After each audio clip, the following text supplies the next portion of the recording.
we had some fun discussing the Saban Heupel thing on our SportsSource Digital Network, all fantasy. What kills me is the number of people who get in there, leave a comment, and you know they didn't watch it because like, this would never happen. It's like the first line of the clip. This would never happen. Okay, yeah, we know it would never happen. It's silly. It's just to create that.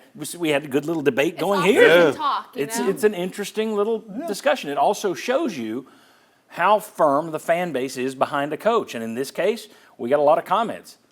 90% of them were, sorry, Nick, we got our guy, which surprised me that it was so strong behind Heupel. Now, if the first scenario plays out and they're 7-5 or 8-4 at the end of the year, and I ask this question, I don't know if it'll be 90%, but let's take a look at some of the viewer perspectives.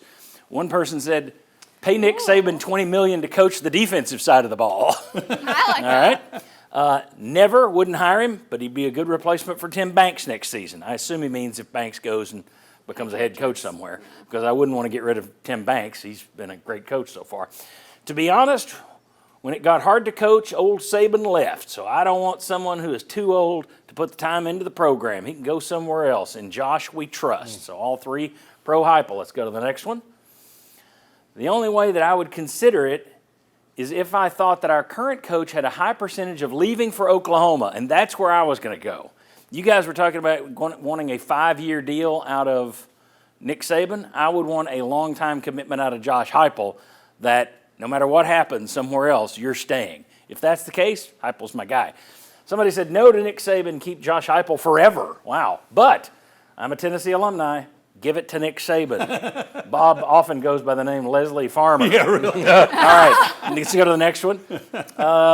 You would beg Saban to take over the job title of, quote, every coordinator and assistant, unquote, and watch him and Heupel win as a two-man team. So basically, Heupel is the head coach, Saban is your staff. Hell no to any coach. We'll keep our boy.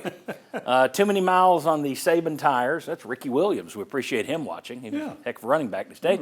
Go to the next one. I agree 100% you can't fire Heupel when he's turned Tennessee around like he did. I'm sorry, Saban is probably the best coach ever, but I couldn't fire Heupel.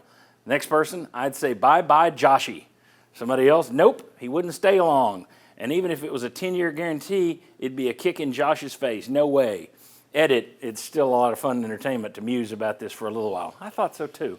Next one, I'd take him in a heartbeat, and you'll see where I accidentally put the same one in twice. I really wanted to reiterate what Robert Hensley said. No, Nick Saban, keep Josh Heupel forever.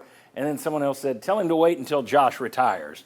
Do we have another one, or is that it? But Saban I think that's it. Okay, those reactions. And that was kind of my thought is everyone's like, well, I want a long guarantee out of Nick Saban. I would want to know, Josh, and I don't think there's any love lost there at Oklahoma, but if Brent Venables somehow goes south this year and they come and Mama comes calling and offers you all kinds of money and they say, we're taking Bob Stoops and throwing him in a river. He won't be around. It's all yours. I would want a guarantee from Josh Heupel. I am locked in at Tennessee. If he does that, we're good to go. So that's my take on the whole thing. Your thoughts on that? We talked about it on the show. Yeah. You were a adamant of keeping Josh. Total opposite of Bob. Yes. Plus, we've done a little research on our show. It just seems, and you already brought up getting older, presidency, age. We've just seen across many different sports that magic number of 74, 73. When you get into that range, you're just winning production slips. Ask Mack Brown, ask Gregg Popovich in the NBA. Yeah. I just personally believe where we're heading with the college football playoff, with more playoff games, more chances of slip, that right now this is kind of getting out of the realm of Nick Saban. He is the greatest coach I have ever seen in any sport. I respect that, but it's past his time, and I just don't know if he can compete in today's age. Will Bill Belichick reset that market? We're UNC. There's no way we would hire somebody similar in age to Mack Brown. We welcome Bill Belichick. Yeah. Well, I don't know if it's past his time until he actually tries it and it doesn't work.